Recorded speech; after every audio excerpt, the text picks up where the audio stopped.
O'Reilly.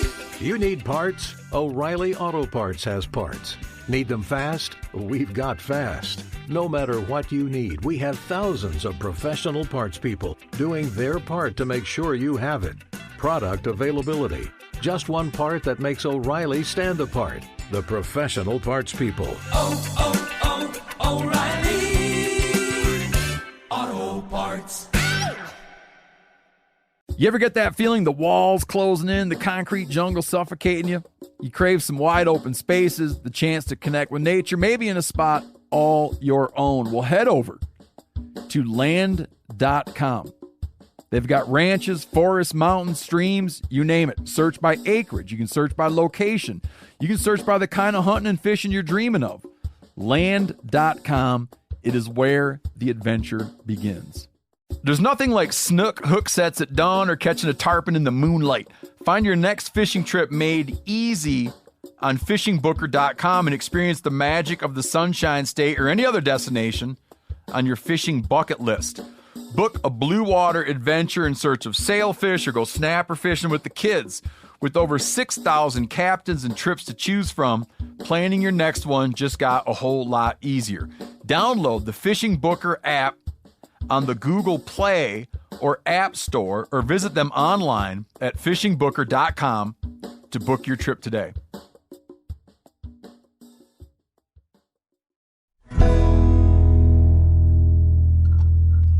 Hey everybody, welcome to what we'll call a special episode of the Hunting Collective. I'm Ben O'Brien, and today we are sitting in the Meat Eater offices in Bozeman, Montana, and I'm joined by Sam Lundgren and our Director of Fishing here at Meat Eater, Miles Nolte. It's his first appearance on the podcast, and the reason we wanted to get this one out to you guys is because something pretty substantial is happening in our world, and that is the passage of Bill S-47 in the House of Representatives. It's called the Natural Resource Management Act. This bill passed by a margin of 363 to 62. What will be on Tuesday afternoon, February 26th. And we wanted to turn on C-SPAN and try to be entertained, which we knew would be tough, and talk about this bill as it was discussed on the floor of the House and then voted on, which turned out to be a great result. So we had a few guests, Steve Klein of TRCP and Lan Tawney of Backcountry Hunters and Anglers, who have worked on and championed this bill, to talk about what's good, what's bad, what needs improved, what is there to celebrate. But suffice to say, a lot of people that care about conservation worked hard on this piece of legislation, and we believe overall it's a good thing, although we will go over some of the more negative aspects of the bill and the way our politics work. So hopefully you enjoy this special episode of the Hunting Collective, straight from Bozeman, Montana. Hey boys, how's it going, Miles? Fantastic, Ben. How are you? I'm swimming. He is Sam Lundgren is also here. Howdy. And we are watching currently, this is part of our Make C-SPAN Great Again segment of the podcast, where we try to make C-SPAN exciting again. But they're not making it easy on us. They're not making it easy. Like the brown leather and just the boring suits. I think one guy's sleeping. Is that a guy sleeping? He woke up. He's up. He's up. No, because he's got a body slam to do. Yeah. He's up. He's up. He's getting ready to take somebody down. He's up. We are watching the members, some of the selected members of the U.S. House of Representatives. They are speaking on a pretty important package of legislation that affects us all. It's the National Resources Management Act, better known as S-47 in our parlance, and they are right now talking through the benefits of the bill and are about to, Sam, vote on it, correct? I believe so.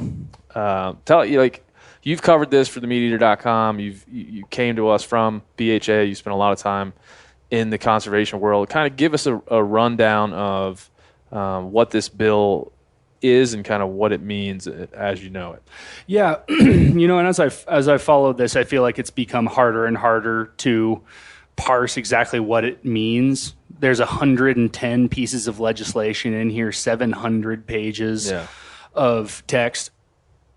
I mean, the big headline that everyone's focused on is the reauthorization of the Land and Water Conservation Fund. Sure. That's the big ticket item. That's the popular program that's been around for 53 years that takes royalties from oil and gas drilling in the Gulf of Mexico and reinvests that money into public access, everything from playgrounds in inner cities to wilderness trailheads. In fact, there's a playground here in town that my son has played at before, that there's a little sign that says this was brought to you by the Land and Water Conservation Fund. It's cool. You see those little placards in a lot of places once you kind of know where to look for them. But it's an enormously popular program. It's been used in nearly every county within the United States. So everybody gets a little piece of it. So that's great to see. It lapsed in its authorization since September. Yep. So there's been multiple millions of dollars that were earmarked for conservation that were instead diverted to the general fund. Yeah. So great to see LWCF permanently reauthorized, although this bill does not include automatic annual appropriation for LWCF. The original text of the bill included $900 million annually. It has only received full appropriation twice. That's 2 times. And on average, it's less than half. And twice, we're talking about since 1964. Yeah. So it's not like this just happened a few years ago and it's only been fully funded twice. Yeah, and what we're really punching for here is like it to be funded in full in perpetuity. Like that's what we're really swinging for here. And not to have to every single year come back and have a fight about how much are we going to give to this. Yeah. And do you feel, either you guys or we can just discuss this. It's like the advantage to having it to reappropriating every year is that money can be stolen from it and given to other things. I mean, it is in a lot of politicians' best interest to make this malleable and to not fully fund it forever. Yes. But, a lot of the supporters of LWCF are in the Senate especially are already talking about permanent funding. So further legislation will likely follow this. Yeah, in the grand scheme of things, it's a very popular well, it is now. Program. I got to say, I think one of the big wins that we've had, and I think BHA can take some credit for this among other groups. I don't mean to single them out just because Sam's in the room here and I know he worked on it a lot. But, I remember 5 years ago sitting around talking about how do we make the LWCF sound cool? Yeah. Working with the media company that I was working with at the time and really trying to come up with these very creative ways to let people know about it. I feel like now anybody who's engaged in outdoor pursuits is aware of the LWCF, at least on a basic level, and is having these conversations, which is why we're seeing this kind of legislation come up. So I think a lot of this has to do with just folks like us putting pressure on our representatives and being educated. Yeah, and I mean, it speaks to the power of what we can do here. And it's the power of us is, if you would call us a constituency, like a collective hunting and fishing constituency. Like as we had a representative from Colorado just stand up and read off all that outdoor recreation does for his state. We do in a lot of ways wield a pretty heavy stick here that we can use any way we want, and it is a great as worrisome as sometimes trends can be in our space. It's great to know that the LWCF is trending because it's important. But what we'll try to get to is we're watching Representative Harold Rogers from the 5th District of Kentucky, a Republican, talk about this bill. If he doesn't look like a congressman through and through, look at him. If he doesn't, he looks like a little bit like if he had a mustache, maybe Colonel Sanders. That's one hell of a plaid suit, I got to say. I know. Well done. Get one of those. Like he just looks like if you were to pick a guy out of a lineup to put in that room in front of that microphone, he would be it. Yeah, and he's talking about a pretty interesting element of this public lands package, some of the national historic sites and national monuments that are being created through this legislation, which Miles and I were just commenting before, truly have nothing to do with hunting or fishing or public lands, really. I mean, he's talking about preserving a battlefield from the Civil War, which is great. I'm a huge fan of history, but it feels a little tangential to Natural Resources Management Act. Yeah, I mean, I think it goes back to we always get in a lot of these situations, we get so caught up in exactly what we want out of this. But I mean, this is a varied piece of legislation. In fact, I'll get it to come up here. I'll read to you kind of the way this is broken down about what this bill specifically addresses. And if I lose my breath and pass out, somebody pick it up. Specifically, this bill addresses, among other matters, land conveyances, exchanges, acquisitions, withdrawals, and transfers, national parks, monuments, memorials, wilderness areas, wild and scenic rivers, historic and heritage sites, and other conservation and recreation areas, wildlife conservation, helium extraction, small minor waivers of claim maintenance fees, wildland fire operations, the release of certain federal revisionary land interests, boundary adjustments, the Denali National Park and Preserve National Gas Pipeline, fees for medical services and units of the National Park System, funding for the Land and Water Conservation Fund, recreational activities on federal and non-federal lands, a national volcano early warning and monitoring system, federal reclamation projects, and search and recovery missions. In addition, the bill reauthorizes the historically black colleges and universities historic preservation program and the National Cooperative Geologic Mapping Program. The fucking end. That's Ben, a lot. take a breath. You're going to pass out. No, you cheated. I heard you breathe. You did? All right. Yeah. All right. We did You it. did though. get a little red in the face. We though. did. I'm hot. I'm hot about this issue. But that goes to show you, like, as we were thinking about sitting down to record this, as we, I think fittingly as we watched the U.S. House discuss this bill, everyone should know that, all those things are covered, and there's 110 pieces to cover them. So it's impossible for us to provide full perspective. I think a lot of the members of the House probably couldn't provide full perspective if you asked them. Probably not. I think that's a safe bet. We're going to do our best here to address it. Now what's going on now? What's this fella doing right here? Oh, I don't know. Should we turn on the sound? Yeah, let's turn on the sound and hear what he's saying.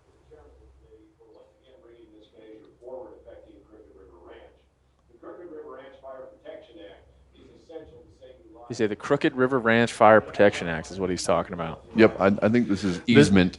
Is it This is conversation? almost as riveting as the discussion of the Bolt ditch. Let's go ahead and mute it. Yeah, I think we're good. Yeah. Part of what we want to do is just discuss this while these guys are talking about very specific and to us, tangential and maybe even boring things, which this one seems to be. But it's we're not going to make C-SPAN that exciting. It's impossible. No, I mean but this is sort of the beauty of how this process works, right? Yeah. Each individual representative is looking out for the interest of his or her people and is trying to get their voices heard. Some And might call that pork barrel politics. I think it manifests in pork barrel politics, but I think the concept of them looking out for their own people's interest is a good one. I think sometimes the way that gets used is a little bit. Yeah, we can be cynical about that. The way this is Absolutely. presented, you're looking at like local, not even regional. I mean, local initiatives that are pressed into this bill, and each one of these representatives are very, can go back to their district and constituency, say, "Look what I got you." Yeah, absolutely. And I didn't mean to come across as negative about that. I'm all in favor of our representatives representing us. And it's great. Like every piece of this legislation goes back so far. I mean, even most of this dates back 4 or 5 years that this package has been in the works. But you look at some of these wilderness areas specifically. I mean, it's been a 30 or 40 year process of localized support and collaboration for creating wilderness areas. Yeah. And so that's great to see come to fruition. And a lot of that just kind of gets lost in the noise of everything else going on. But there's a lot of people who are really celebrating their individual part of this. Yeah. And it's hard, it's hard. I mean, it's hard to parse all this out, to make it relate to all of us. I mean, but that's, part of politics, and that's part of why the House of Representatives has many members. They took him away. Who's up now? We're back. Grijalva's back Grijalva's up. back up. Back on, yep. He's and going to he's yield given up 2 minutes. Who's he yielding to? Michigan. Mrs. Dingle. Representative Dingle. I'm not touching that. They called her a gentlewoman. Well, she seems gentle. She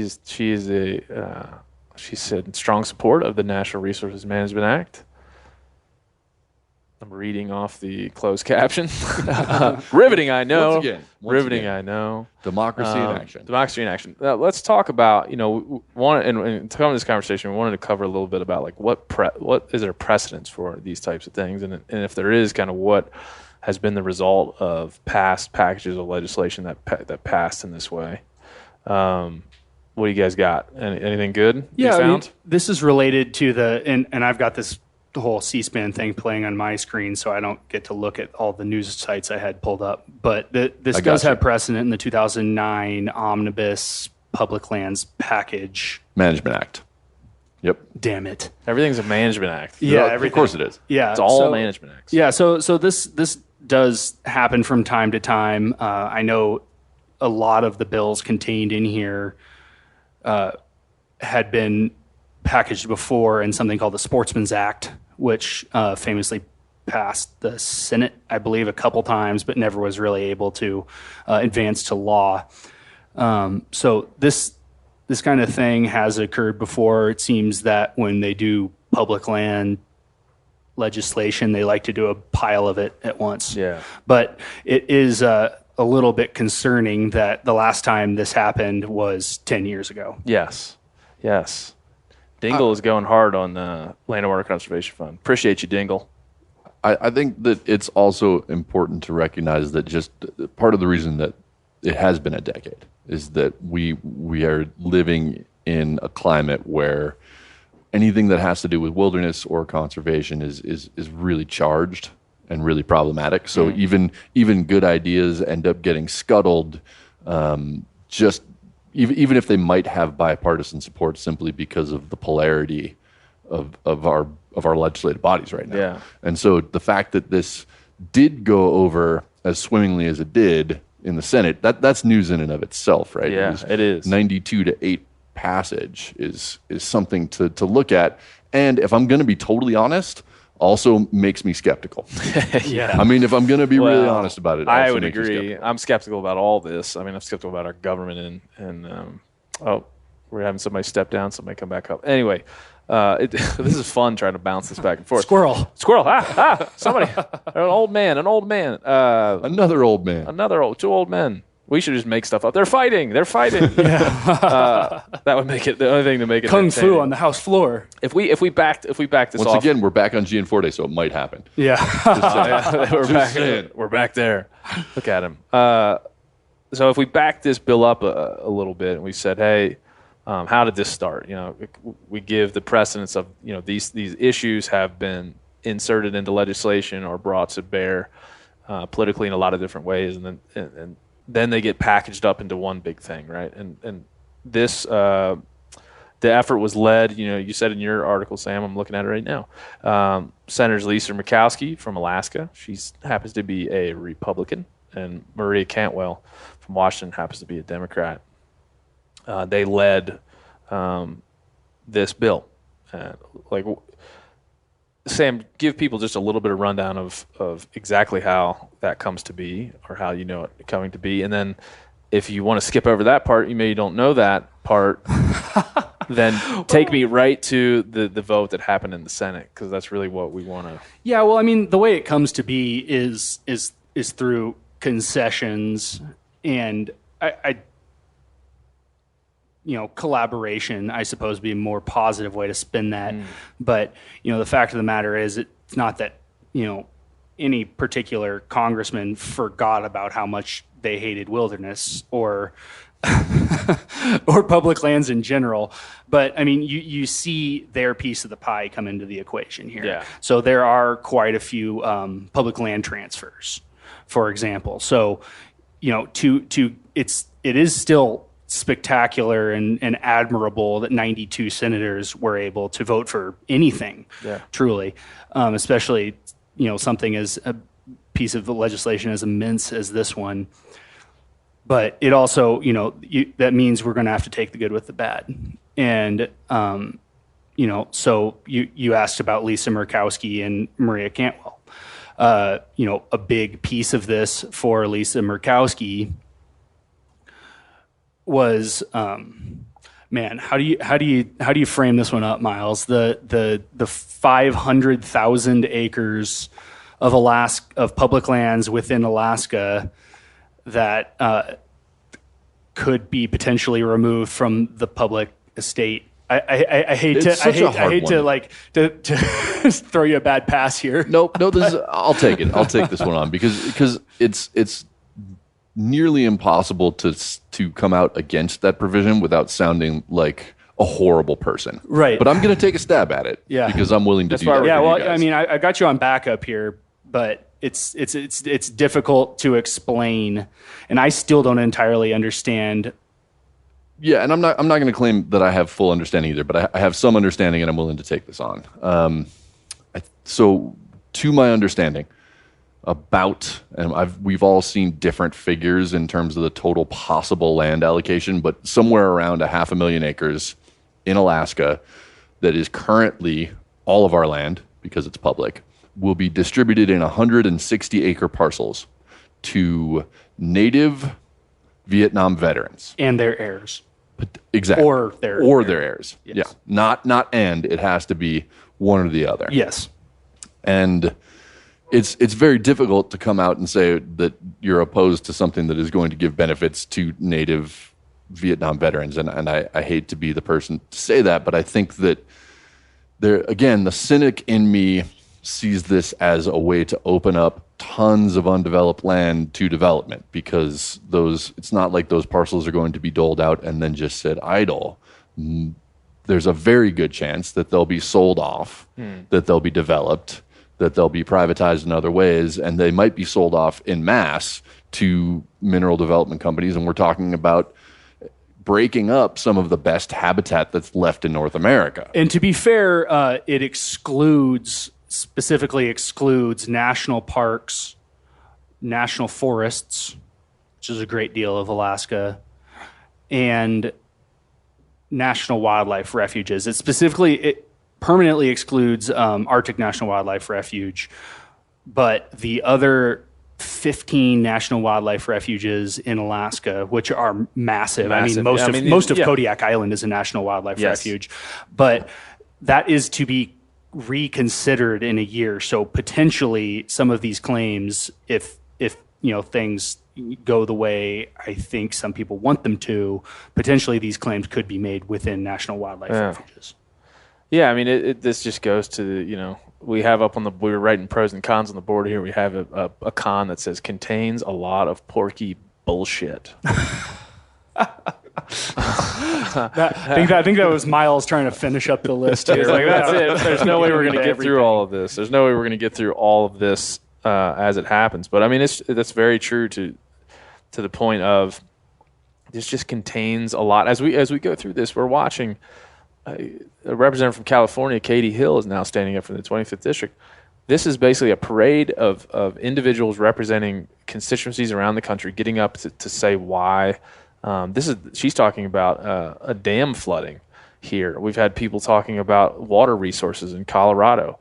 We've had people standing up and talking about easements. I mean, all of these folks are standing up and saying, I support this because of, the way this benefits my local very regional community. Benefit. And so it just seems like an insane way to approach, it seems like an insane way to approach it to say. And I am happy to see a bunch of people standing up, in Congress and talking about the Land and Water Conservation Fund. But it seems insane to me to say, let's pass this and let's fly the flag because we get the Land and Water Conservation Fund, even if it isn't fully appropriated. And as a community, nobody's bringing up. I haven't heard of, in our world, in the hunting fishing world, anybody reporting on this pork that's in this bill. And that just seems insane to me. I've seen a lot of people sharing photos supporting that this bill contains the Land and Water Conservation Fund, and it's very positive in that way. 1.3 million acres of wilderness. Yeah, I mean, there's a lot of that. I love that too. New wild and scenic rivers, which I'm a huge proponent of. Yeah. The Frank and Jean Moore Wild Steelhead Special Management Area. Frank, Jean, I'm stoked about that. I've been involved in that for a long time. Yeah. And so there's plenty to be excited about. We wrote pros and cons on the board, and there's a ton up here. That allowing you carry a bow through national parks. Yeah. That's in here. And specifically affirming hunting and fishing as preferred activities on federal public lands. I mean, it does almost nothing, but it sure sounds cool. Well, it sets an important precedent. Yeah, I think that's a pretty empty provision in its application. But the fact that it's in there, if there were to be something in the future that tried to take those away, that really solidifies it nicely. So I'm with you. I think practically at this point it has very little impact, but potentially in the future it could. Yeah, so I guess they say, like, let's color this conversation around there is absolutely no way for any one single person to look at this bill and be excited about every single point of it, all 110 elements of it. It's impossible for you not to disagree with something here. But that's the nature of democracy. And that's how it should be. Right. So, like, we color it that way. It seems, like, when I say insane, that's probably hyperbole. It seems to me that as we go above this, we say Land and Water Conservation Fund, that's the big pearl here. I agree. But one of the reasons we wanted to record this and watch C-SPAN with you guys, I'm sure a lot of people that are listening to this have already watched hours of C-SPAN today. I'm sure the whole audience is going to be like, yeah, I saw that. Yeah, I saw that. But it is just to kind of help color this a little bit, because sometimes it seems black and white when we celebrate one of the major victories. Yeah, and I would encourage folks to check out some of the good news coverage that's coming out regarding this, especially High Country News has really taken off the rose colored glasses to say, hey, hold on, like, this Alaska thing kind of sucks. And it's like, oh, great, all this pork barrel, everybody gets something, but it really fails to address some of the broader public land management issues that we really need to fix. I mean, the system, I don't want to say broken, plenty of people do, but I mean, the system could use some improvement. And unfortunately, when we continuously fail to improve upon the management of our federal public lands, it leaves us all open for the criticism that the federal government from Washington, D.C. is not able to properly manage the hundreds of millions of acres that it possesses in the Western United States, which leads almost naturally to the argument we often try to defeat, that we should transfer management of those federal public lands to state management. So I think we need to see some of these things fixed at some point, or else we're just going to continue to go down this road further and further. I mean, some of those things are, wildfire funding. The Forest Service spends a ungodly proportion of their budget every year on fighting fires in a not. Yeah, I'm watching. Gianforte. Yeah, he hasn't punched anybody yet. Just maybe it'll get interesting here. But there's a variety of other things that we could wish and hope for, but I'd like to encourage lawmakers to look at these big, systemic issues as well as the minutia. O'Reilly Auto Parts are in the business of keeping your car on the road. O'Reilly Auto Parts offer friendly, helpful service and the parts knowledge you need for all your maintenance and repairs. If you're confused about what part you need, like what wipers are going to be the best, what replacement headlights are going to be the best, go into O'Reilly and talk to the people that work there, because they're great and they're super friendly, and they'll get you squared away where you walk out knowing you got the right thing. They've got thousands of parts and accessories in stock, either in-store or online, so you never have to worry if you're in a jam. Do you need your windshield wipers replaced? You need a brake light fixed? You need some quick service? They'll help you find the right part or point you to the nearest local repair shop for help. The professional parts people at O'Reilly Auto Parts are your one-stop shop for all things auto do-it-yourself, and you can find what you need in-store or online. Stop by O'Reilly Auto Parts today or visit us at O'ReillyAuto.com/MeatEater. That's O'ReillyAuto.com/MeatEater. You ever get that feeling you're stuck inside staring at screens and a primal urge kicks in? You crave wide open spaces, fresh air, the chance to connect with the land. Well, maybe it's time to find your own piece of the wild, but searching for property can be a maze. That's where Land.com comes in. They got millions of listings across the country, from mountain ranches to hidden fishing holes. Their search tools are like a seasoned guide helping you narrow down what you want. Land.com isn't just about buying and selling. It's about finding a place to hunt, fish, explore, or simply sit by a campfire and listen to the crickets. So head over to land.com today to turn one day into today, because trust me, there's nothing quite like the feeling of standing on your own piece of earth. There's nothing like snook hook sets at dawn or catching a tarpon in the moonlight. Find your next fishing trip made easy on fishingbooker.com and experience the magic of the Sunshine State or any other destination on your fishing bucket list. Book a blue water adventure in search of sailfish or go snapper fishing with the kids. With over 6,000 captains and trips to choose from, planning your next one just got a whole lot easier. Download the Fishing Booker app on the Google Play or App Store, or visit them online at fishingbooker.com to book your trip today. I'd like to provide a little context on that point that you just made, Sam, because I don't know that everybody who's out there listening understands why I personally, and I think everybody in this room, feels so strongly about the fact that if we transfer federal land to state control, it's going to be problematic. I've had this conversation with a lot of smart people, and I just happen to have done a great deal of research on it. And I don't think that everybody is aware of the difference in state land management versus federal land management in terms of our rights. And the truth is, like it or not, in many cases, state lands are not public lands in the way that you think of them. In fact, many states specifically, explicitly say that state lands are not public lands. New Mexico has it on the front page of their website. So does Arizona. Yep. So that is a really important distinction. I think sometimes gets lost in this. There's an argument, well, they're still going to be public lands. They're just going to be controlled by the people who are more in closer proximity to what's going on and therefore better informed on what needs to be done. That's an important point. In general, I agree with that. Yeah, in general, I do too. I'm a states' rights kind of fella. Absolutely. And I agree with that principle, but the difficulty here is to remove that general principle from this instance, from this very important idea. You know, you have to remove yourself from, like, I would blanketly say, like, I feel like the states, you know, are better, in theory, better positioned to manage this stuff, but in practice they are not. Well, not just in practice, but in law. Yeah. And that's where this like gets to be. Maybe sometimes people get lost in the weeds on this, but this is a really important point. In many state constitutions, including the constitution of this state we happen to be in right now, it is mandated in the constitution of the state that state lands have to be maximized for profit. Yes. Whatever that happens to be, whatever use that happens to be.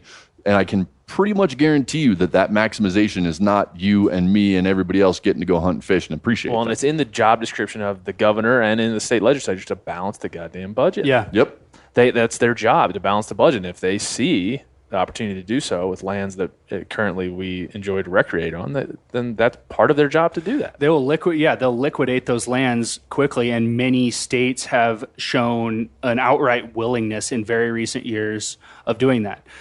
I think last year, the state of Utah sold some 4,000 acres. Oh, there's Rob Bishop on the straight trust land. Speaking of which.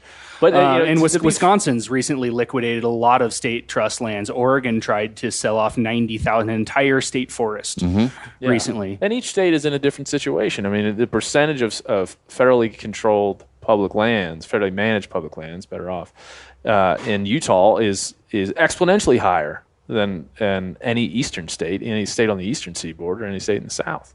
So they do have that, but that doesn't change the facts. I mean, It doesn't change how, exactly like you said, the laws or the best way to manage that ground. That they have a bigger vested interest in how this turns out, whether it's transferred to the state or whether it's state and federal control, because there's more land, public lands currently, but it doesn't change the facts. It does, and it doesn't change the facts in terms of the history. Yes. If you look at what's happened, all the Western states, for the most part, I'm simplifying, but just for the sake of keeping everybody interested, Western states, at the time stated, were granted what are called state trust lands, which have become state lands.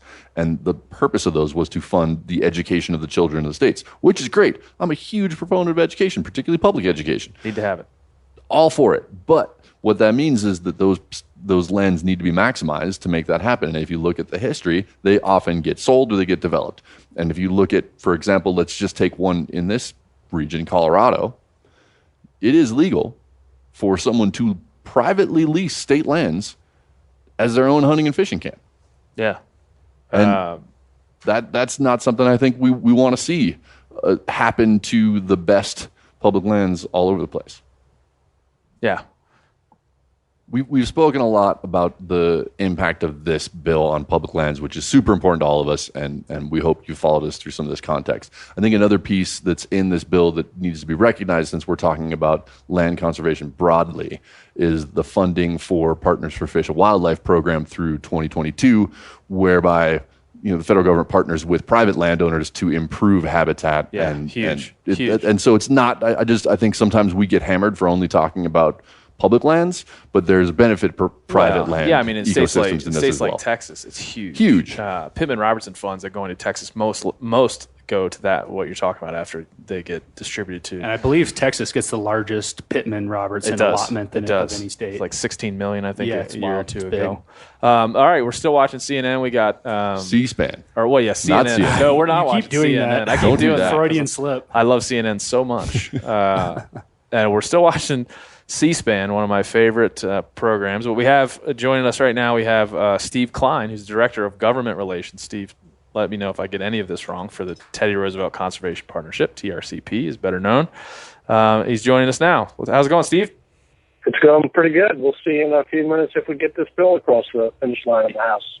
Yeah, how long do you feel like we have until they start to actually give us some real answers? I think within the hour here, at 6 o'clock my time, I think we'll see a vote here soon, and it'll take a little while. We'll have to wait for everybody to come to the floor, but we're pretty confident. We're trying to get over 300 votes for this thing and really send a message that these types of issues are profoundly bipartisan and bicameral, and frankly, Congress needs to do more of it. Yeah, tell us a little bit about what, as we explain kind of what we're watching here. Tell us a little bit about, what today means, what's happening right now means, and kind of where it would lead. Give us a quick rundown from your perspective of what this all is aiming towards. Sure. So what we're seeing the House do today is called under suspension of the rules, not to get too technical, but basically this is how the House deals with, quote, sort of non-controversial legislation.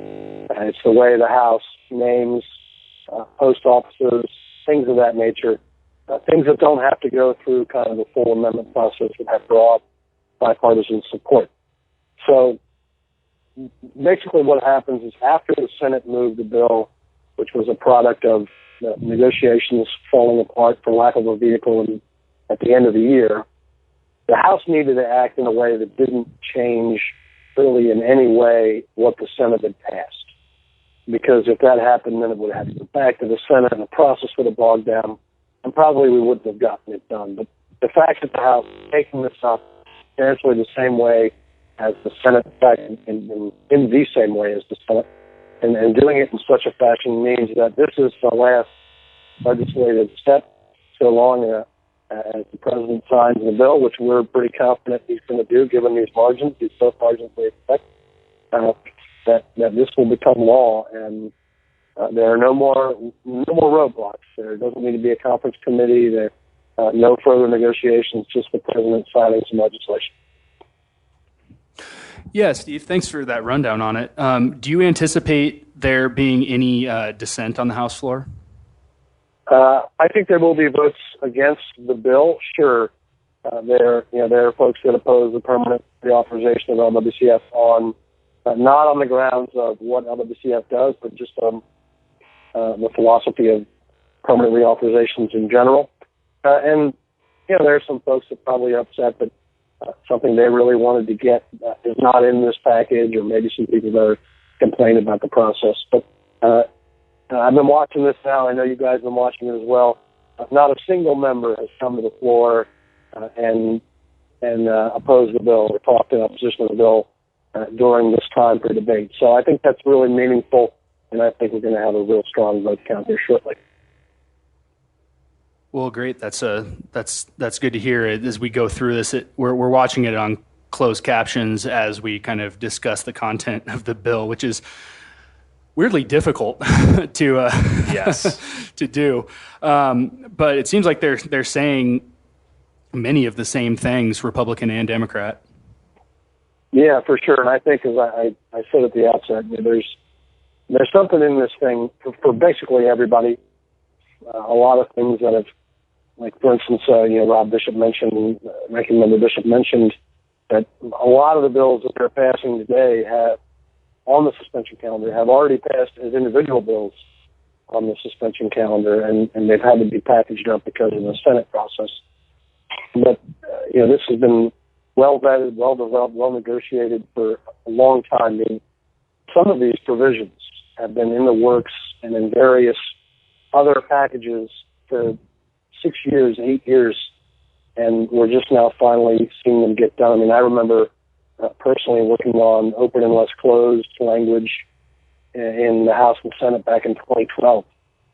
And, legislation that is critical for sportsmen, just to make sure that Forest Service ground and BLM, the presumption is those places are open to hunters and anglers.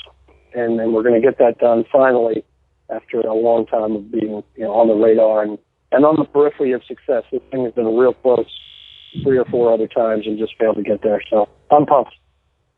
Yeah, no, we were actually just having that conversation about affirming hunting and fishing rights on federal lands and how that may prove to be important down the road, even if it feels a little bit at the moment like it doesn't impact what we're already doing. I think having that enshrined in law could prove to be very impactful down the line. But my question is just to say, are there aspects of this bill as written that you find concerning? Yeah, there are a few. I mean, when you've got 600 pages of legislative text and dozens and dozens of individual provisions, there are some one in particular, the Alaska Native Veterans Allotment Bill that we think could have been drafted a little bit better. But I think that's kind of inevitable when you're having a bill like this that has had to get a lot of people's support. And if it was a bill that was perfect and we loved everything in it, we probably wouldn't be sitting here right now. But, when it comes down to the horse trading that happens, bipartisanship means not everybody's getting everything they want, or no one's getting everything they want, I should say, and that's certainly the case here. So yeah, there's definitely some provisions that if we had our druthers, we might not see in this package, but it's part of the process. Yeah, I mean, for us, we're sitting here trying to, the purpose of us wanting to record a podcast and give you a call and have you be part of the conversation is to simply to better try to understand this package and better try to understand not only what it means in the greater sense or, the celebration we might have, but also to understand where we could do better or what things that we need to understand that might not be aligned with all we feel. Just as a last point, what would you tell hunters and anglers? Again, you said you've been working on this for upwards of a decade, 6 years or more. What would you tell folks about just the meaning of this? Like, as somebody who works on this day in and day out and has seen some of the struggles, what does this mean to you, just personally and professionally? Well, yeah, there's a lot of things in here that I've worked on for a long time, and a lot of other people, and there's a lot of credit to go around. The one thing that we've learned that I've learned personally is that tomorrow is a new day. There's some big wins in this package, but we're staring down the barrel of major conservation funding issues in this country. We're staring down the barrel of major wildlife health and habitat issues, access issues. In the part of the country where I'm from, which is Maryland, and where I hunt, where access is basically a crisis. And we've got a lot more work to do ahead of us. And as sweet as this victory is, we can't enjoy that victory for too long before we get back to work. And I think sportsmen and men and women that hunt and fish have got to be as active as possible, more active than they've been, and more straightforward with their lawmakers and saying, the Land and Water Conservation Fund is a great conservation tool. It is one. It's done now. That does not mean that lawmakers are off the hook for conservation for the next decade. Right? What we can't let happen is for a bunch of lawmakers to come out and say, well, we reauthorized WCF. That was the conservation ask for this Congress and for this 5-year time period. There's much more to do across a wide variety of topics: wildlife health, chronic wasting disease, private lands conservation, Clean Water Act. I mean, there's enough to do here that we can get excited, and I'm going to have a maker's mark tonight when I get home. Tomorrow morning, your TRCP is going to be here working on a lot of other issues that are critical to sportsmen. So get back on your computer and write to your congressman and support your nonprofits that are doing good things for conservation, because there's a lot more to do here.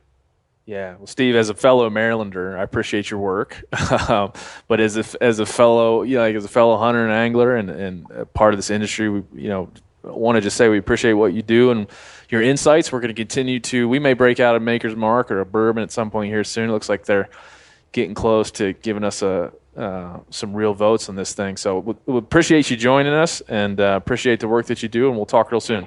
You bet. Thanks a lot. Thanks. Thank you. All right. Cool.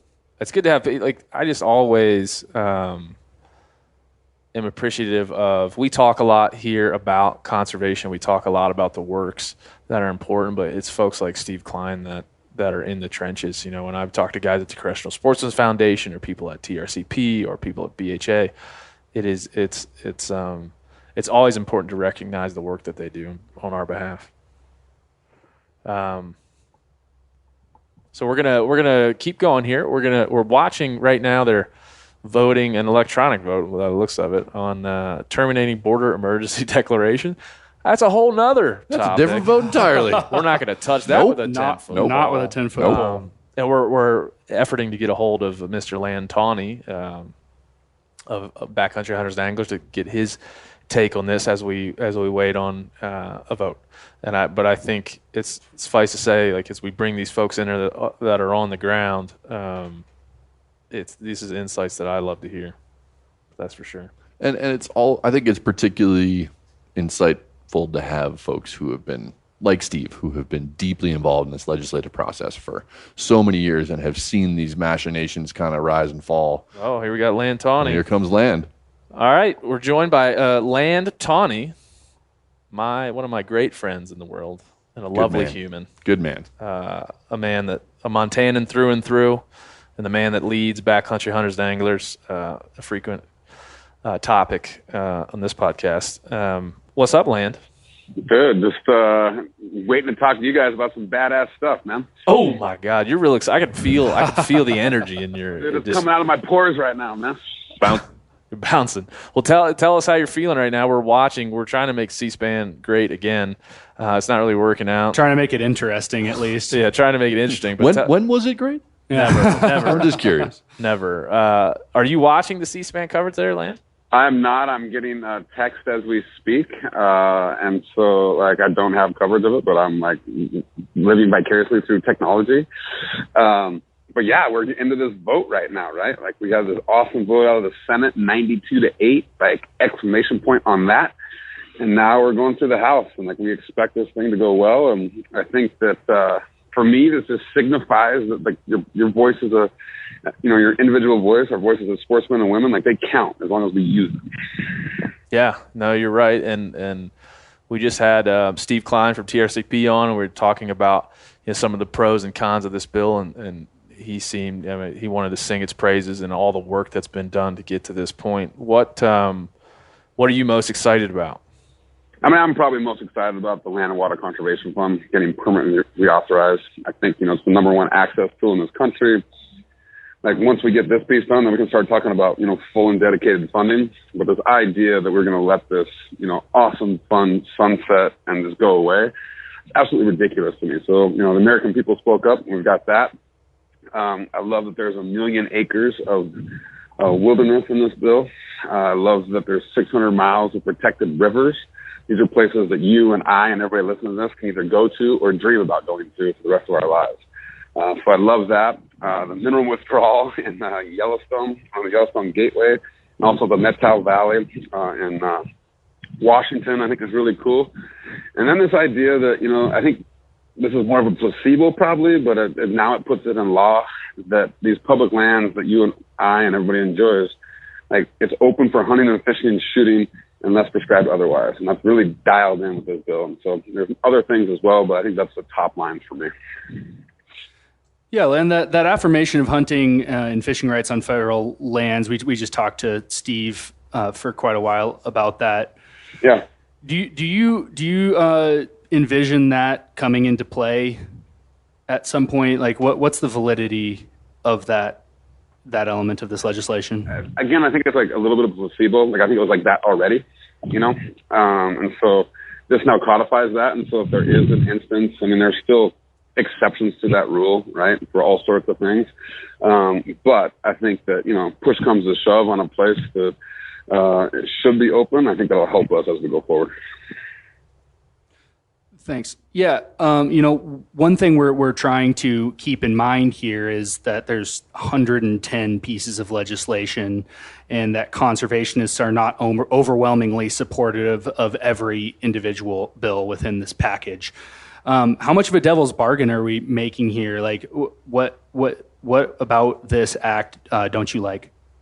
I mean, life's about compromise, Sam, right? Like, when you and I hang out, and if I made you drink cold smoke and only cold smoke every single time we got together, I probably wouldn't have a hard time with that.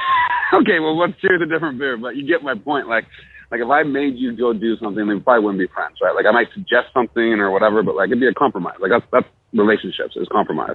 And so when I think about this bill, ultimately it's a grand compromise. I think everybody got things they wanted.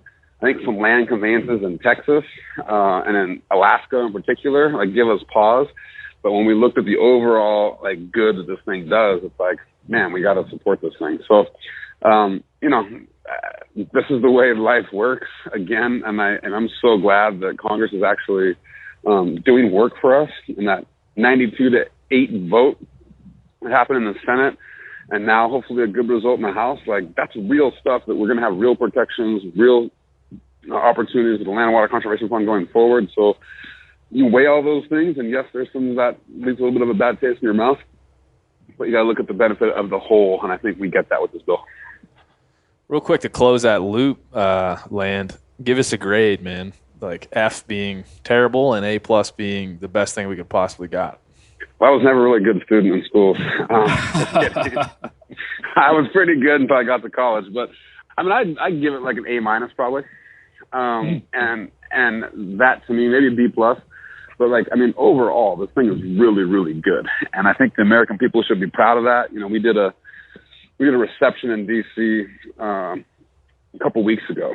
And, you know, when you have Lisa Murkowski from Alaska standing up there, and you have Senator Heinrich, so Republican and Democrat that don't see eye to eye on many things, but they were both praising, one, the work of hunters and anglers to kind of bring this forward, but also kind of the great compromise that was struck. Like, that's something we should celebrate in this country. And so that's why I give it, I think, that either B+ or A-. O'Reilly Auto Parts are in the business of keeping your car on the road. O'Reilly Auto Parts offer friendly, helpful service and the parts knowledge you need for all your maintenance and repairs. If you're confused about what part you need, like what wipers are going to be the best, what replacement headlights are going to be the best, go into O'Reilly and talk to the people that work there, because they're great and they're super friendly, and they'll get you squared away where you walk out knowing you got the right thing. They've got thousands of parts and accessories in stock, either in-store or online, so you never have to worry if you're in a jam. Do you need your windshield wipers replaced? You need a brake light fixed? You need some quick service? They'll help you find the right part or point you to the nearest local repair shop for help. The professional parts people at O'Reilly Auto Parts are your one-stop shop for all things auto do-it-yourself, and you can find what you need in-store or online. Stop by O'Reilly Auto Parts today or visit us at O'ReillyAuto.com/MeatEater. That's O'ReillyAuto.com/MeatEater. You ever get that feeling you're stuck inside staring at screens and a primal urge kicks in? You crave wide open spaces, fresh air, the chance to connect with the land. Well, maybe it's time to find your own piece of the wild, but searching for property can be a maze. That's where Land.com comes in. They got millions of listings across the country, from mountain ranches to hidden fishing holes. Their search tools are like a seasoned guide helping you narrow down what you want. Land.com isn't just about buying and selling. It's about finding a place to hunt, fish, explore, or simply sit by a campfire and listen to the crickets. So head over to Land.com today to turn one day into today, because trust me, there's nothing quite like the feeling of standing on your own piece of earth. There's nothing like snook hook sets at dawn or catching a tarpon in the moonlight. Find your next fishing trip made easy on fishingbooker.com and experience the magic of the Sunshine State or any other destination on your fishing bucket list. Book a blue water adventure in search of sailfish or go snapper fishing with the kids. With over 6,000 captains and trips to choose from, planning your next one just got a whole lot easier. Download the Fishing Booker app on the Google Play or App Store, or visit them online at fishingbooker.com to book your trip today. Yeah, I'm going to back up for just a second and appreciate the fact that you called out the pulling of the mining rights near Yellowstone and North Cascade. That's something we have not covered yet, and as you know, that is something that is near and dear to my heart, and a campaign that I worked on really hard for a couple of years, so happy to see that go through. Miles, I didn't know you were lurking. Thanks for speaking up. These guys. Dude, I've been here the whole time, brother. I've been here the whole time, just laying in wait. And one of the other conversations that we were having was how, in many ways, I would say thanks to organizations like Backcountry Hunters, Anglers, and TRCP, the LWCF is on everybody's lips, at least in our small circles within the last 2 years. And I think you guys deserve a lot of credit for that. And I think that has a lot to do with why this is showing up here. But one of the concerns that we've been discussing is as fantastic as it is to permanently authorize the LWCF, the fact that it is not fully funded and that it requires annual appropriation gives all of us pause. And I'd love to hear you speak to that a little bit. Yeah, absolutely. I think let's celebrate first, right? This is a major, major win. And grassroots constituencies that we've been talking to and mobilizing that you just discussed, we needed a win and we needed it bad. And what that win does is not only the policies that are contained within this legislation, but it's also the idea that your voice still counts, right? And this idea that Congress woke up one day and they're like, oh, let's go pass a public lands package, or let's permanently authorize the Land and Water Conservation Fund. That did not happen in a vacuum. And so there's a lot of education that you talked about that led to that. Then it's also action. And so now with the victory, we got blood in the water now, right? And I think that when we have that blood in the water, let's go do more, And I think that momentum carries through. I have some concerns, just like you, that we have to go back and ask the appropriators every year. It's only been fully funded once. But I think the momentum is on our side now. And really, I think, this is one of those things that is really a teaching moment, not only to, the grassroots, but also to those people that we elected to represent us, is that we, the people, demand this stuff, and then we're getting it. And so I think as we go forward, I'll be Pollyannish a little bit and be like, man, the sky looks pretty blue to me, and that's because of what just happened. So I would say this is momentum that builds us to other things. Yeah, thanks, Lane. Great answer to that. I love the blood in the water metaphor. Yeah, we're putting out the chum sleigh. Yes. I've heard Congress framed in a lot of really negative ways. That's another one. So you're talking about what we can do next steps. I'd love to hear you address some of the broader public lands issues, some of the systemic issues that are leading to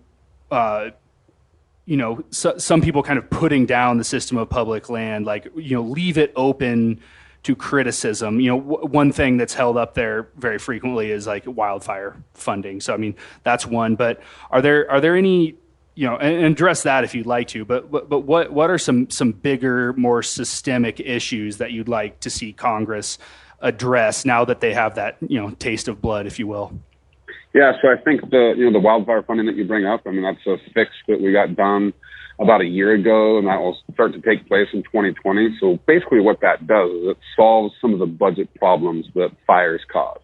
where it's just this huge sucking noise that every single summer we put a bunch of money into fighting fires, and then we don't have enough money to do anything else on our public lands. And so that kind of situation is being solved.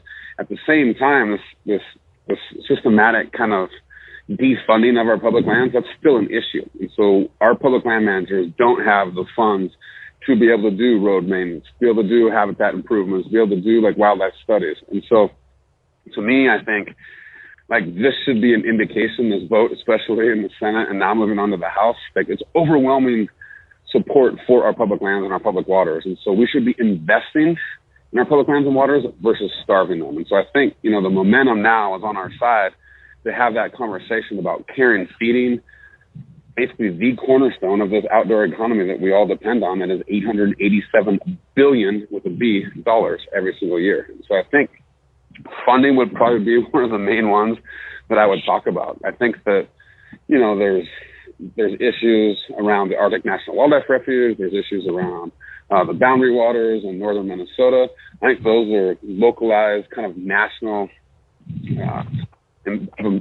localized efforts of national importance. But if I thought about the overall thing, I would say that's funding. And I think now, we have even more momentum behind us, and that people are recognizing that, hunting and fishing and our outdoor activities aren't just something that's that we do on our off time. That's like a way of life. And not only is it a way of life, but it's an economy. And so I think this vote, and is an indication of that. And hopefully we can get some momentum to actually, have better budgetary outlook than we do right now. I think that at least from where I sit, from my perspective, and this echoes something you said, this is at least some evidence that momentum is building, and that some of the same lawmakers who not so very long ago were trying to pass legislation that was explicitly aggressive against public lands are now willing to sign on to something that has a lot of benefits for public lands. And to me, that is indicative of that momentum shift that you're talking about, and makes me at least feel hopeful that we will continue to pass incremental legislation that moves in a direction that we can all feel good about. Yeah, I think Congressman Bishop, Republican in the House, he's the ranking member of the Natural Resources Committee, was the chair, is a perfect example of that. Like, he wanted to basically dismantle Land and Water Conservation Fund, help it pay for backlog of maintenance, and then this kind of public pressure got put on him. And so I think that's not an either-or conversation, that's an and conversation. So let's do LWCF, and let's take care of this backlog of maintenance, and let's invest more in kind of just the management of our public lands. And, again, that isn't, Congressman Bishop just didn't wake up one morning and was like, that was a bad idea. Like, that has been tons and tons and tons of pressure that's been put on by people in his own state of Utah, but also his colleagues all around the country to do better for public lands. And so, I think there's a lot of talk of, maybe he's flip-flopped. Well, no, he listened to the people. And I think, that should be applauded, and we should celebrate that, and then help him move, on other issues as well.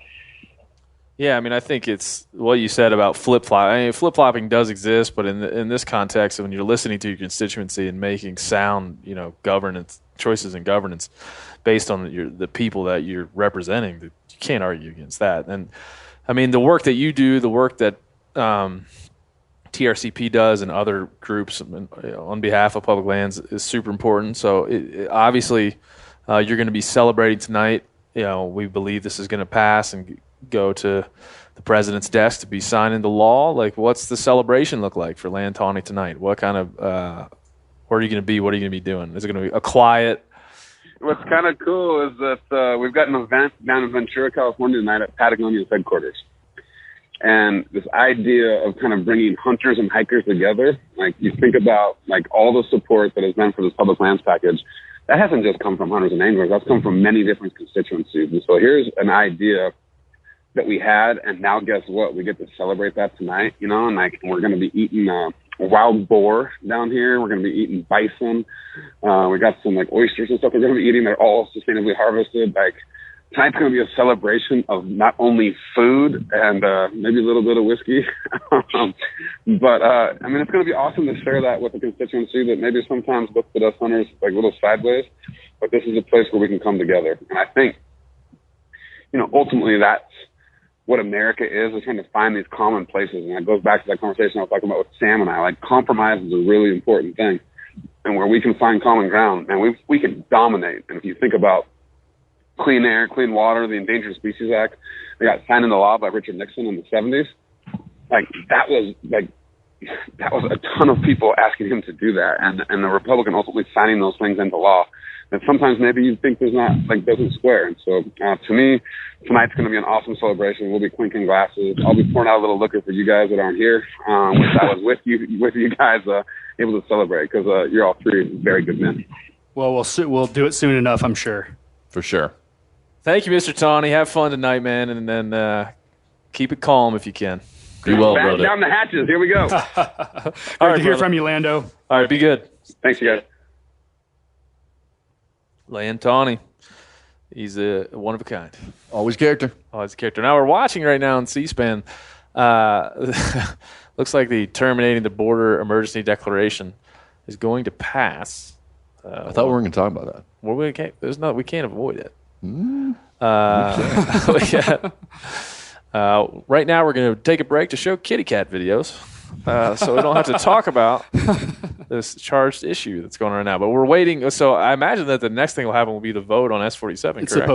supposed to. So the time remaining in the vote for the the thing we're not going to talk about is 0-0-0.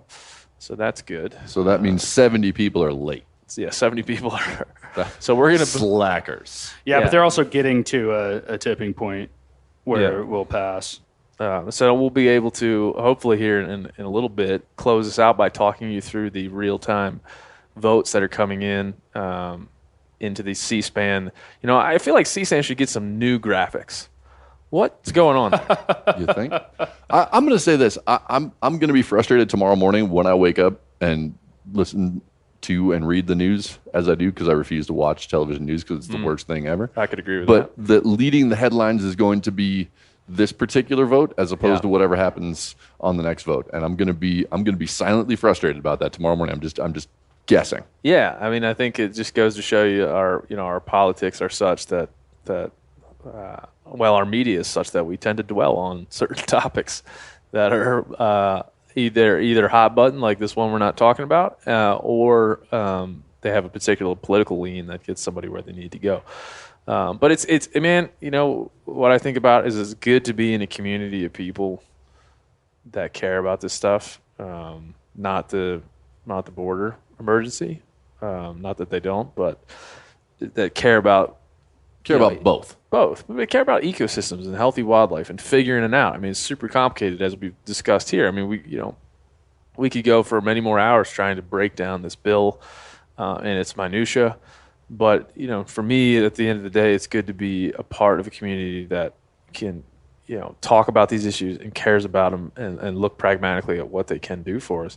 And, the breaking news tomorrow in the hunting industry will be this, and the fishing industry will be this. And I'm proud of that, because I think that shows that that we really do care and call on ourselves conservationists because of the money that we are forced to spend on tags and in Pittman-Robertson excise tax. The money we gladly spend. Yeah, we gladly send. I mean, we don't have a choice, but we do have a choice to care about this stuff and talk about it. And people have a choice to listen to this and be propelled to action next time something comes up that they can have an effect on. So I think that's, as much as maybe on this podcast particularly we beat on folks for, just because you go hunting doesn't mean that you're an agent of conservation. This just being interested in this and trying to understand it, I think, is a great exercise.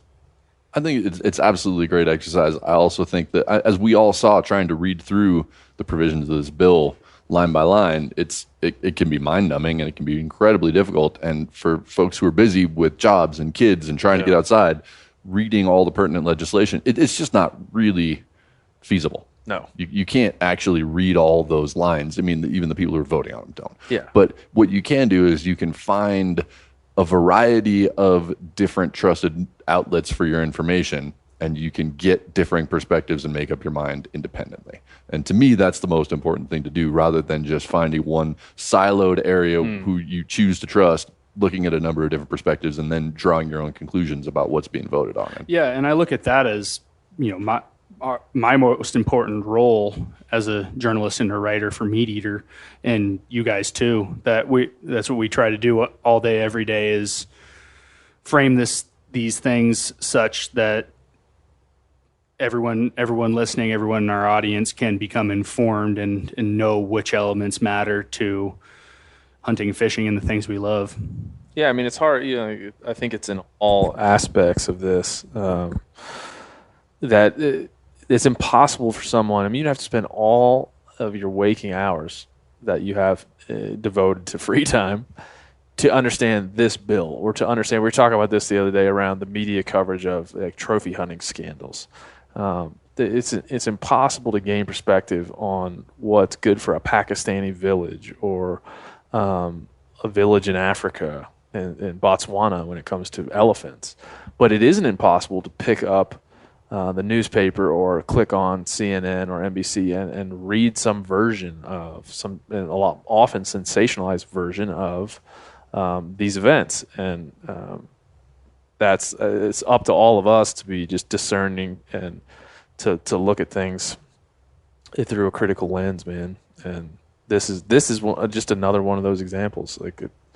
And we're lucky to be in I walk into here when we started Media Incorporated. It was like my vision that we would have a bunch of smart individuals in a room, and when something happened, we would be able to have a conversation about it, determine how we wanted to help educate people, and here we are doing it. So I mean, I think for me, this is a culmination of something. I've been in the industry for 10 years and haven't ever felt like I feel now with you group of guys trying to figure this stuff out. Absolutely, man.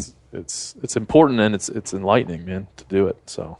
I mean, I've spent my career writing in the outdoor space, and the fact that we have the number of resources and the amount of brain power we have in the same room here to be able to talk about it is invaluable. And I think that folks at home should know it's not just like we all walk in and we all agree on every point and everything's hunky-dory. Like we have to work through it, and we disagree and we argue, and in a healthy and respectful way, which I think is something that's sorely missing in a lot of our dialogue at large right now. But we have that. We're lucky enough to have that at the place where we work and have it be encouraged. And I think that everybody who's listening to this is getting to benefit from that. Yeah, and I think at some point, we can all hope to be a part of a group of people or a friend group or, a community that acts in that way. Like we can always call out the parts of our society that don't quite function like the way we would want them. The government being one, we're watching now on C-SPAN, we're watching them function, and the media being another. Or neither of those function. Is this functioning that the House of Representatives is telling the president that he can't do something that he really wants? I mean, that is a form of functioning. That is a form of functioning, but it is also a form of fighting. It looks like they're getting ready to get it on here. And as we kind of lead up to this vote, I think that as cynical as I may be about, any legislation really, because as we talked about, they're all a little bit complicated. Man, every time I have a conversation with Lantani, I come out of it feeling like the world's a better place and everything's going to be good. We did it, yeah. And to his point, that this represents the power that folks have to change legislation. It was not that long ago that, as he brought up, Representative Bishop was supporting legislation to dismantle public lands as we know them. And now we've got him supporting this bill. It may not be perfect, but that is a sea change in perspective. And that really does speak to what you all have done and we have done in terms of changing the national conversation. Yeah, so the vote is ongoing. The gavel has been is banged down, and we have a 5-minute vote. It's banged down. That's probably not the right way to say that. That's not even close. But the vote is going on in the terrible 1985 graphics that CNN puts up. It says this needs a 2/3 majority to pass. And it's already at 164 to 12. Yeah, 164 to 12 is looking good. We got about 4 minutes left, 109. So the ticker is looking good. We have 227 votes remaining. Yeah, it's looking good for the 2/3.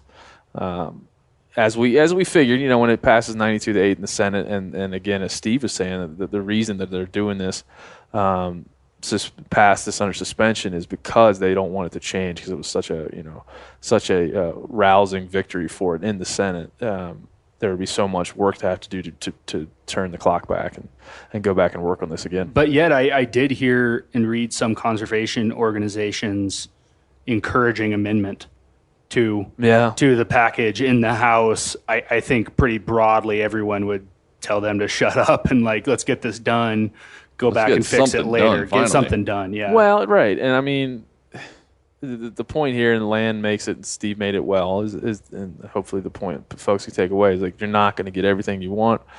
I like Land giving it an A- just because it gets us on a path where these things become important, and the speed with which this moved through the Congress is great news. And right now we're at 298 to 26.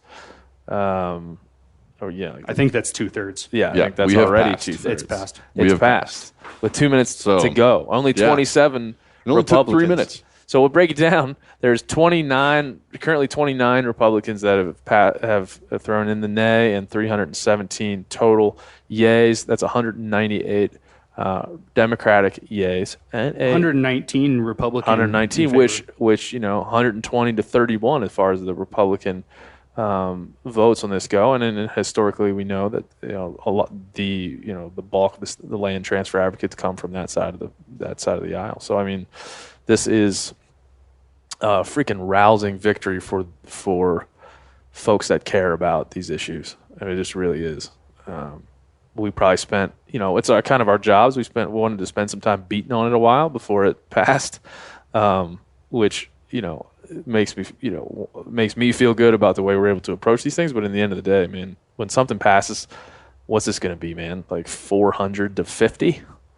Something like that. Something like that. Looking like it. That's looking like it. So, I mean, that's huge. And hopefully President Trump, I mean, there's like almost no way he wouldn't sign this into law at this point. He hasn't vetoed anything yet in his presidency. Yeah. I think he's about to if this resolution. We're not talking about that. We're not talking about that. That didn't even happen. But yeah, I mean, with a minute remaining in this, no, it's passed. It's passed. I mean and so we've heard about what it means. We've now been able to live comment on it. I mean, it strikes me that C-SPAN just can't update their graphics. Nobody's watching it anyway. Do you want like a little dancing puppy in the corner? Or what I are you would like to here? see some sort of like an eagle might fly by on the screen. Like that's what Fox cool. News would do. Look like the Colbert Show. Some fireworks. Fox News would do that. Oh man, the Colbert Show graphics back in the day. Eagle. The best. The best. I think the point of C-SPAN is to not be entertaining, though. That's true. I think it's sort of counter to their rhetorical intention to try and sexy it up. I would like to see that, like a poop gif or something in there, like the smiling poop emoji, something just to let us know that they have a little sense of humor. Well, I mean, on some level, I think members of Congress aren't looking for any extra level of scrutiny on what they're doing. So you think it's a funding issue? They're like, let's not fund C-SPAN anymore because it might be more interesting. No, I'm just saying, like they don't need more cooks in the kitchen. They don't need people always breathing down the back of their necks, although they already are. But I think it's deliberately boring. Yep. 3:59 to 57, boys. Time is out. Time is up. Only 16 no votes. No votes there. That's again an amazing for where we stand for there to be 57 nays from the Republican side, 0 nays from a Democratic side, and the percentage of yays. I mean, there's 136 Republicans that voted in it. Like, as a radical centrist myself, I like examples of bipartisanship in our government, and this is one of them. Any concluding thoughts there, Miles? Yeah, I mean, my concluders on this one would be that I think we all should, those of us who agree with this anyway, who agree with conservation, pour ourselves maybe a short drink for this one tonight, enjoy it. But I think if there's a takeaway here, it's that we as hunters and anglers and sportsmen and outdoorsmen can have a voice that's heard. And we are seeing evidence of that, where for a lot of years I felt like we weren't, and we now are. So let's take advantage of that. Everybody who's listened to this, stay on top of these issues. Continue to talk to your representatives, because it is obviously having an impact. Yeah. And this is a great win, but this is just a moment to double down on what we're doing well, not to step away from it. So I hope that everybody who's hearing this and who cares about these issues is going to be continually engaged and step up their efforts. Yeah, and to just piggyback off of what Miles just said, many of these votes were cast because they were told by their constituents to cast that vote. And now is not the time to really let the foot off the gas pedal. This does not solve everything. Call again, send another email, thank your representatives and your senators for how they voted on this issue. But in the next breath, encourage them to keep it moving, to get full funding for a land water conservation fund, to pass more wilderness bills that are still pending. There's more wild and scenic rivers that need to be designated as wild and scenic. And, we have not solved all the problems and are, so please reach out to your representatives, thank them, but also tell them what you'd like to see done in the future. Yeah, I mean, I think I'll close it out by with another challenge. And I think, as we look at this vote, as I look at this vote as kind of like a numerical expression of our government, like, and the bipartisan nature of what can be done. Those of you that are listening to this that lean Republican and might want to, label what we're talking about here as like some green decoy hand wringing about these important issues. Step back a minute and look at this vote and look at, Rob Bishop standing up there and look at the way that he was able to be a part of this legislation. And maybe don't listen to the heretics out there that are name calling and trying to attach motive to, things we say or the things anyone might say in support of public lands, clean water, healthy habitat, those types of things. As a community, like, our power is in not that we always have to agree, but our power comes from being able to leave room for these kinds of wins and not beat each other down when those things happen.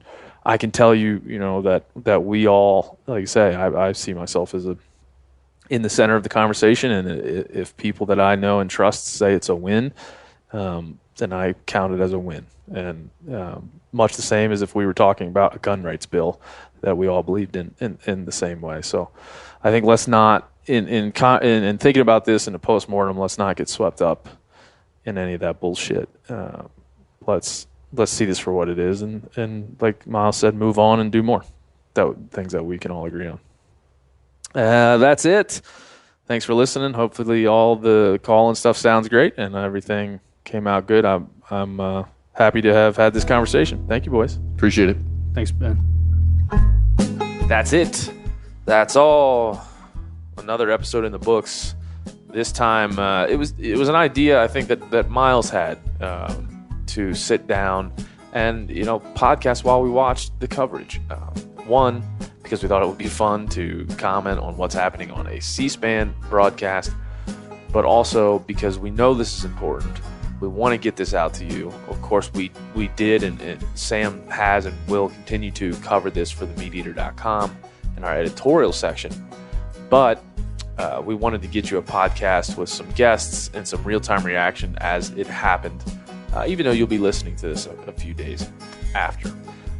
This is an important conversation. Again, something we care deeply about, something we hope we can get right as individuals and as a collective community, and something we'll continue to talk about, examine as fairly as possible. And if we disagree with someone at BHA, or we disagree with someone at TRCP or anyone else in our world, we'll let them know. But in this case, I think this could be called a resounding win in many ways for people who care about wild places and wild lands, which we do. So, once again, thanks for joining us. Thanks for sticking in. Come back Tuesday for a regular episode of the show where I'll be joined by one Shane Mahoney this coming Tuesday. You're going to want to listen to that. See you next time on the Hunting Collective.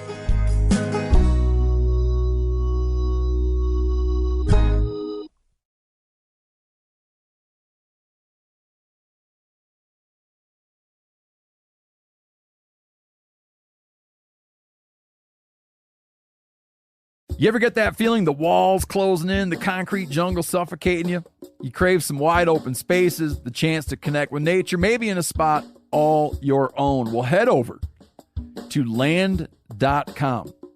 They've got ranches, forests, mountains, streams, you name it. Search by acreage. You can search by location. You can search by the kind of hunting and fishing you're dreaming of. Land.com. It is where the adventure begins. After 3 years of work, our follow-up to the Meat Eater Fish and Game Cookbook is here. It's the Meat Eater Outdoor Cookbook, wild game recipes for the grill, smoker, campfire, and camp stove. Here is your book for everything that's best cooked or eaten outside. From grilling to open fire cooking to Dutch ovens to smokers to barbecue to backpacking meals to how to pull off the perfect fish fry, with pit stops along the way for lessons about Ice Age cooking methods and the best 5 ways to construct a cooking fire you can be proud of.